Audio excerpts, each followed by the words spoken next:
Halo teman-teman, berjumpa lagi dengan saya Bayu Cahyono di Ubay DC Channel. Hari ini aku ingin menceritakan sebuah kisah dalam thread oleh akun @dani_bahri. Teman-teman tentu ingat sebuah kejadian yang menggemparkan Indonesia bahkan dunia. Kejadian ini terjadi pada tahun 2004, tepatnya di ujung bagian barat negara Indonesia. Ya, tentu teman-teman sudah langsung ingat kejadian tsunami Aceh 2004. Jadi cerita kali ini mengisahkan tentang pengalaman dari akun @dani_bahri seminggu setelah tsunami Aceh 2004 yang menurutnya dia menemukan banyak kejanggalan. Sebelum aku meluruskan ceritanya, ada baiknya buat teman-teman yang baru gabung di channel Ubay DC untuk mengklik tombol subscribe dan like videonya apabila kalian suka. Share kepada teman-teman kalian agar mereka juga tahu informasi-informasi menarik dan cerita-cerita serem lainnya.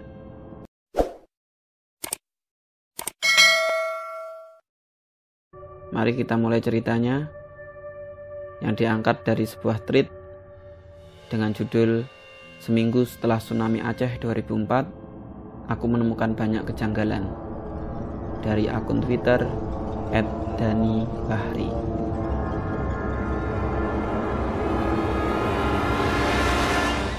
Sabtu 1 Januari 2005, tepat seminggu setelah tsunami, aku dan ibuku balik ke kampung dari tempat pengungsian. Abang dan kakakku gak ikut karena mereka memilih tinggal di pengungsian. Aku yatim dari kecil. Dari tempat pengungsian, kami naik mobil pick up pengangkut barang. Tapi untuk sampai ke rumah, kami masih harus berjalan kaki sekitar 20 menit. Sepanjang perjalanan menuju kampung, yang kulihat hanya pohon tumbang, rumah ambruk, dan mayat bergelimpangan. Karena mungkin ada beberapa mayat yang belum dievakuasi oleh tim relawan. Aku menatap satu mayat yang gak aku kenali. Dia memakai baju daster warna merah berlumuran tanah. Tiba-tiba ibuku bilang, "Gak usah dilihat, Dek. Mereka gak ganggu kita. Mereka orang baik," ucapnya. Sesampainya di rumah, aku melihat rumahku rata dengan tanah. Tak ada satupun yang tersisa. Habis semua terbawa arus. Aku melihat mata ibuku berkaca-kaca. "Peninggalan ayah habis semua ya, Dek," ucapnya. Kami pun langsung bersih-bersih. Kata ibu, malam ini kami tidur di sini. Tim relawan membantu kami mendirikan tenda serta perlengkapan lainnya. Malam pun tiba. Aku ingat betul peristiwa malam itu. Ketika ibuku sholat maghrib, aku berjalan keluar tenda. Tiba-tiba, aku mendengar suara tangis bayi. Tangisannya pilu, seperti sedang kesakitan. Tanpa pikir panjang, aku langsung lari ke tempat ibuku. "Mak, di luar ada suara bayi menangis." "Halah, ngaco kamu, Dek. Mama dari tadi gak dengar apa-apa kok." Aku pun tak menghiraukan suara itu. Mungkin memang halusinasiku saja. Jam 10 malam ketika kami tidur, aku terbangun kebelet pipis. Aku memberanikan diri keluar buat kencing. Di luar tenda, aku melihat dua perempuan. Satu nenek-nenek, satunya lagi gadis berkerudung putih. Nenek itu seperti sedang marah-marah ke gadis itu. Kalau tidak salah, dia bilang, "Air laut naik karena banyak zina." Aku belum sempat kencing, tapi tiba-tiba mereka melihat ke arahku. Aku lari masuk tenda dan membangunkan ibuku. Kuceritakan semua kejadian tadi. Tapi lagi-lagi ibuku bilang, "Halah, jangan ngaco kamu, Dek." Aku pun diam dan tak mau kencing lagi. Keesokan harinya aku ngompol. Ibuku marah besar. Gimana gak marah? Umurku sudah 6 tahun. tapi masih ngompol. Aku hanya bisa bilang, kan adik udah bilang gak mau kencing lagi di luar karena takut ada nenek-nenek di luar. Seketika ibuku terdiam terus bilang, Nek Panjo. Siapa Nek Panjo itu, Mak? Kataku. Sudahlah, kamu pergi mandi sana, bau pesing, jawab ibuku. Aku pun mandi, pakai air sumur yang alhamdulillah sumur yang masih utuh dan bisa digunakan sampai sekarang. Waktu aku mandi, aku mencium bau amis. Mungkin karena bekas air tsunami. Yang penting mandi, ucapku. Setelah mandi dan siap semuanya, aku pergi main. Layaknya anak-anak, rasa penasaran itu ada. Aku jumpa kawanku, inisialnya R. Dia tempatku ngutang duit karena memang orang tuanya orang berada. Sehari sebelum tsunami, aku ada hutang ke dia 1 perak dan aku lupa bayar. Tapi baiknya dia bilang gak usah bayar lagi. Aku sudah ikhlas, ambil saja, katanya. Hari itu aku melihat banyak mobil angkutan jenazah. Memang ada beberapa mayat yang belum ditemukan dan tak pernah jumpa sampai sekarang. Sorenya, setelah main, aku pulang ke tenda ibuku. Aku lihat ibuku sedang menangis di dekat sumur. Katanya, semua kawannya banyak yang meninggal. Saudara kami pun juga banyak yang meninggal. Malamnya aku dengar lagi suara bayi nangis itu. Tapi, kali ini suaranya pelan. Ibuku pun mendengarnya. Dia bilang, gak usah takut, Dek. Baca surah Al-Fatihah ya. Aku pun nurut. Kemudian kami tidur. Tapi tengah malam ibuku bangun. Dia ngintip lewat celah di tenda. Terus dia bilang, Nek Panjo. Kemudian ibuku tidur lagi. Malam itu aku belum sempet dan gak berani nanya, siapa itu Nek Panjo. Keesokan harinya aku bertemu orang tua si R. Mereka menangis dan bilang kalau si R sudah meninggal. Aku pun heran. Bukannya kemarin kami masih main sama-sama. Aku coba menjelaskan kepada ibunya, tapi ibunya bilang, saya sendiri sama suami yang antar jenazahnya ke kuburan. Tiba-tiba ibuku bilang, maaf ya Bu, anak-anak gak tahu apa-apa. Sambil dia tarik tanganku, suruh ngikutin dia. Ayo kita pulang, ucapnya. Sampai di tenda aku nanya, Mak, bukannya kemarin aku masih main sama si R? Ibuku menjawab, Mama juga heran. Kemarin adik ngomong sendiri, gak tahu sama siapa. Keesokan harinya, aku dilarang ibuku pergi bermain sendiri. Jadi, seharian itu aku terus bersama ibuku kemanapun dia pergi. Saat itu, ibuku sedang cari kayu bakar di dekat hutan. Tiba-tiba, banyak banget laron dan aku mencium sedikit bau pesing. Awalnya ibuku tak menghiraukannya. Dia terus lanjut cari kayu. Saat memungut kayu-kayu, ibuku melihat ada kaki manusia. Ternyata dia adalah korban tsunami. Mayatnya hampir membusuk. Ibuku melaporkannya ke tim relawan supaya mayatnya segera dievakuasi. Beberapa jam kemudian, kami pulang ke tenda. Aku lihat di dekat tenda kami ada kaos bola berwarna merah. Kaosnya persis seperti yang dipakai R waktu main bersamaku kemarin. Cepat-cepat aku sembunyikan saja kaos itu, biar ibuku nggak tahu. Kalau ibuku sampai tahu, pasti dia makin melarangku untuk pergi bermain. Kemudian aku izin ibuku untuk pergi ke sumur. Rencananya sih aku mau buang kaos itu, tapi ternyata aku nggak tega karena kaos itu milik temanku. Bahkan sampai sekarang pun kaos itu masih kusimpan. Alih-alih itu kenang-kenangan dari dia. Malamnya, lagi-lagi aku mendengar suara tangis bayi.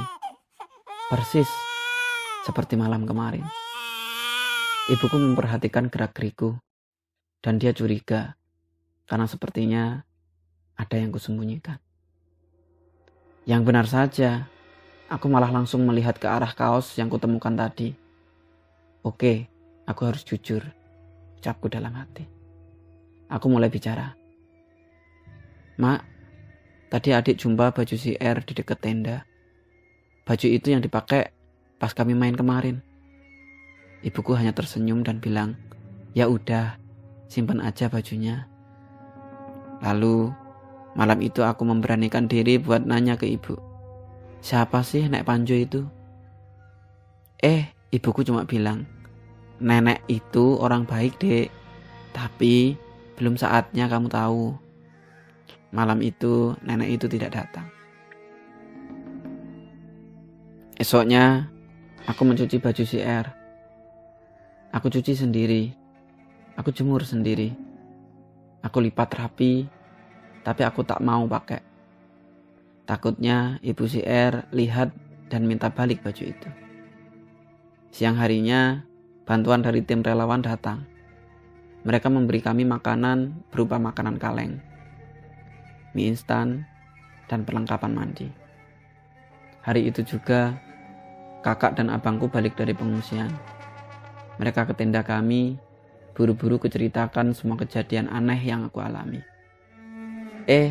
Bukannya ketakutan sama sepertiku, mereka malah tertawa. Tak ada yang percaya pada ceritaku. Alah, nanti malam kalian juga bakalan tahu sendiri, pikirku dalam hati.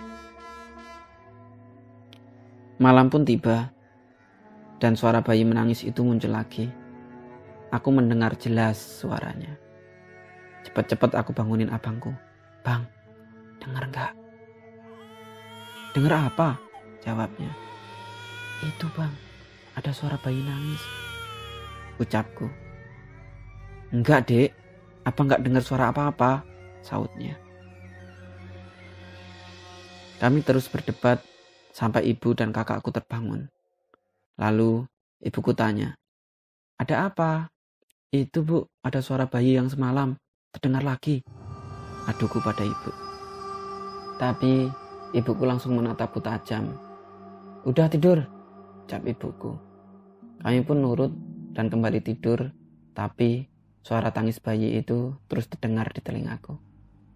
Hari berikutnya, ketika aku sedang main sama abangku, aku nemu mobil-mobilan yang terbuat dari kulit jeruk Bali. Mainan itu seperti baru saja dibuat. Ku ambil mobilnya, ku buat mainan.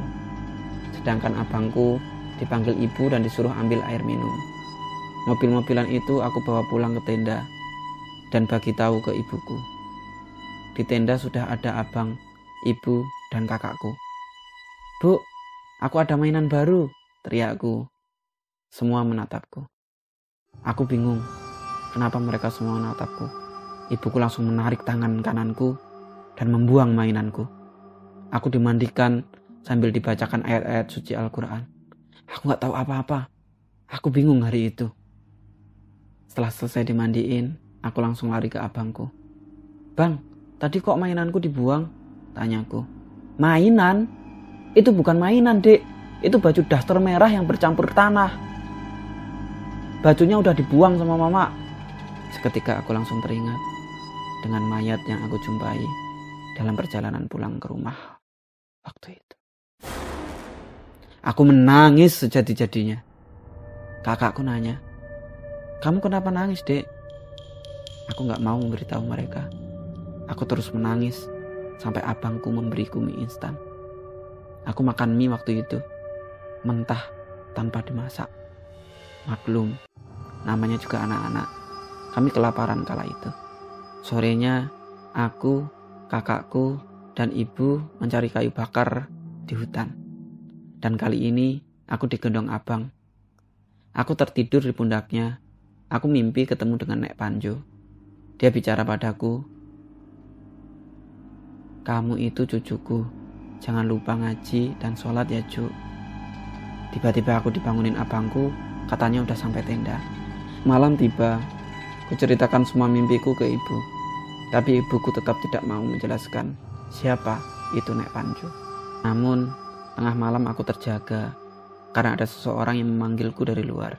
Dan main yuk. Aku mendengar jelas suara itu. Aku yakin banget itu suara si R. Dengan semangatnya aku bangun dan keluar. Tapi tiba-tiba tanganku ditarik ibuku. Mau kemana? Kata ibuku. Aku jawab, mau main sama si R.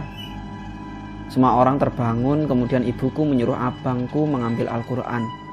Aku dibacakan surat Yasin kala itu. Sekitar 10 menit ibuku baca Yasin. Aku sadar kalau si R sudah meninggal, dan itu pun malam hari. Esoknya ibuku bilang, kita balik ke tempat pengungsian. Bawa semua makanan, kita tidur di tempat pengungsian malam ini. Aku menolak. Aku menangis. Aku menangis kencang agar aku gak balik ke sana. Kata ibuku, oke, kita tetap di tenda, tapi kamu gak boleh jauh dari mama. Dengar? Ibuku marah. Iya mak, jawabku. Aku pun diam. Hari itu aku ikut kemanapun ibuku pergi. Malamnya ketika di tenda kami hanya bertiga. Aku, kakakku, abangku. Sekitar 10 malam ibuku balik ke tenda dan membawa banyak makanan. Aku disuruh makan kue lapis itu. Aku ingat betul makanan itu rasanya pahit sekali. Kami semua makan, kecuali aku. Kenapa kuenya gak dimakan, Dek? Kata ibuku. Pahit, Mak, jawabku. Abang dan kakakku makan dengan lahapnya. Malah makanan jatahku dimakan juga. Malam itu aku tidur di tengah. Ibuku belum tidur. Lalu aku ngobrol sama ibuku. Mak, kok belum tidur? Tanyaku. Enggak, Dek. Mama belum ngantuk, jawabnya. Oh iya, si R pas kamu main sama dia bilang apa? Imbuh ibuku. Dia cuma bilang utangku diikhlasin, Mak. Aku hutang 1 perak waktu itu. Dia bilang tak usah bayar. Terus kami main bunuh-bunuhan pakai kayu, Mak. Hehehehe, jawabku. Ibuku nampak makin khawatir. Dia lekas menyelimutiku dan memelukku. Udah malam, tidur, Dek. Tugasnya sambil terus memelukku. Esoknya aku dan abangku lagi masak mie instan. Ada seorang Pak Ustadz datang ke tenda kami. Dia memakai sorban lengan panjang, matanya sinis melihatku. Entah kenapa, tiba-tiba aku terbangun dari tempat tidurku. Aku seperti orang kebingungan. Badanku terasa agak panas. Aku nangis sesenggukan kala itu. Aku mendengar sedikit pembicaraan Pak Ustadz. Anak ini ada yang jagain. Harus hati-hati. Kamu jangan pergi kemana-mana dulu sebelum yang jaga pergi. Kemudian Pak Ustadz pergi. Tak lama kemudian ibuku memberiku makan dan aku memang sangat kelaparan. Katanya aku pingsan sudah hampir 5 jam setelah Pak Ustadz menatapku. Sore hari ketika hampir maghrib, ibuku pergi ke tempat tetangga untuk meminta sedikit minyak goreng. Di tenda cuma kami bertiga, aku, kakakku, abangku. Aku melihat lagi Nek Panjo berada tepat di belakang abangku. Aku gak mau ngasih tahu mereka, karena pasti mereka tidak percaya. Aku melamun sambil memandang Nek Panjo. Tiba-tiba kakakku bilang, kamu kenapa, Dek? Aku cuma menggelengkan kepala. Aku tak mau menatap dia lagi. Malam pun tiba, aku menangis. Aku menangis terus. Entah kenapa aku pengen banget main mobil-mobilan yang ketemukan kemarin.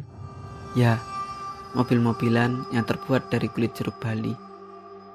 Ibuku langsung menamparku. Siapa kamu? Jangan ganggu anak saya. Dia gak tahu apa-apa. Dia masih kecil.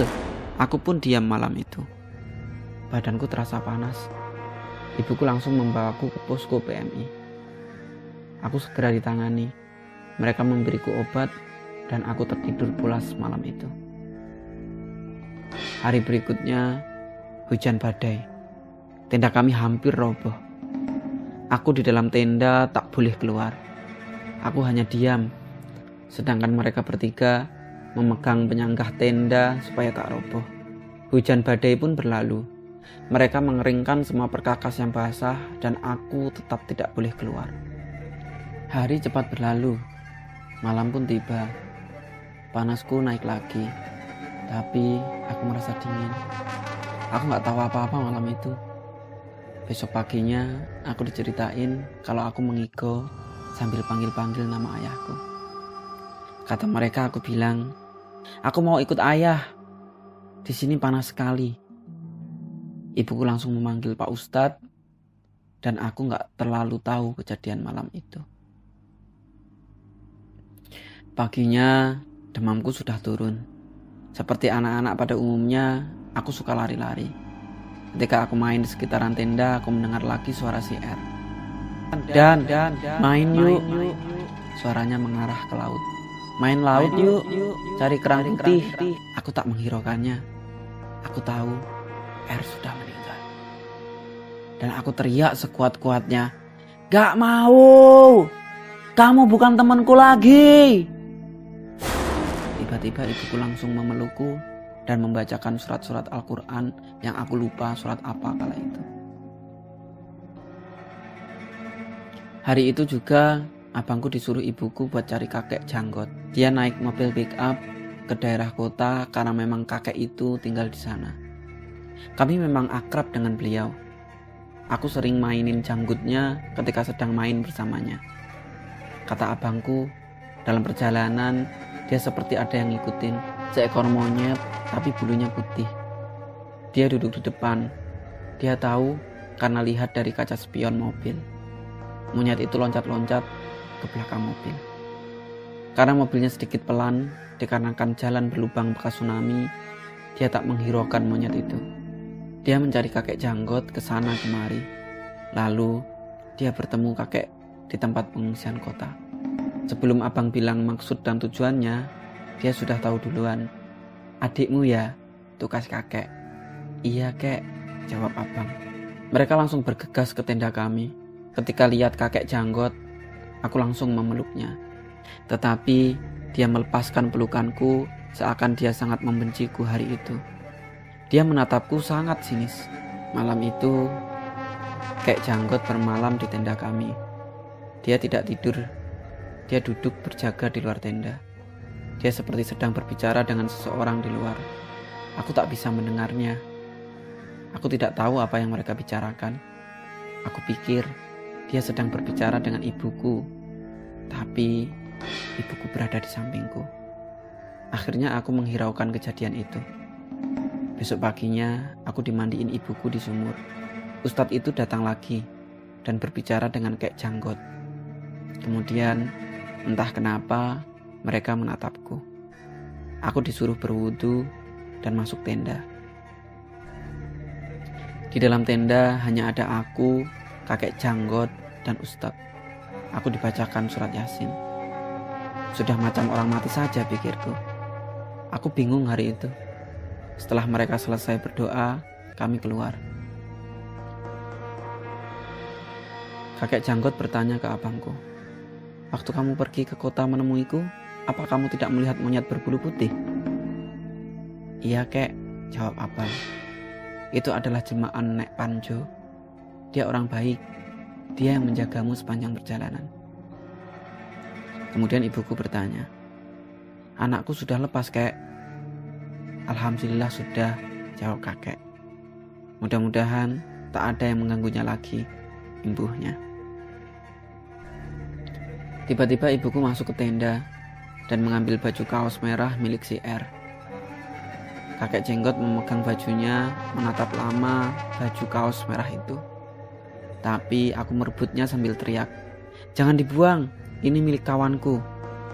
Kakek jenggot berlutut di hadapanku sambil mengusap kepalaku. Ya sudah, kalau mau simpan, ambil saja, ujarnya padaku. Kakek janggot berdiri sambil menatap ke arah ibuku, sembari menganggukkan kepalanya, mengisyaratkan pada ibuku bahwa baju itu aman-aman saja. Pak Ustadz dan kakek janggot pergi hari itu, meninggalkan kami berempat di tenda.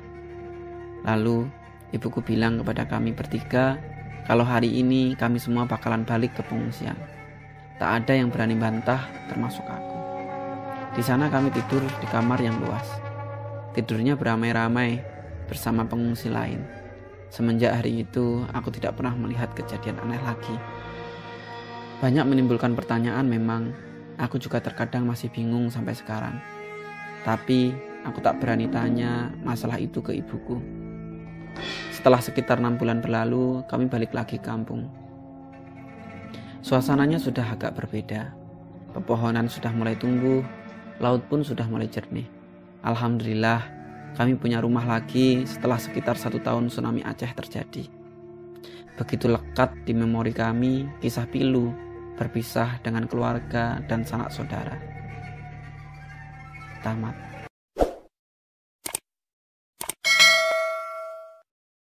Seperti itu teman-teman, cerita misteri kita kali ini. Mudah-mudahan kalian terhibur. Jangan lupa apabila teman-teman suka, klik tombol like-nya. Dan apabila menurut kalian ini menarik, silahkan share kepada teman-teman yang lain agar mereka juga tahu tentang cerita ini.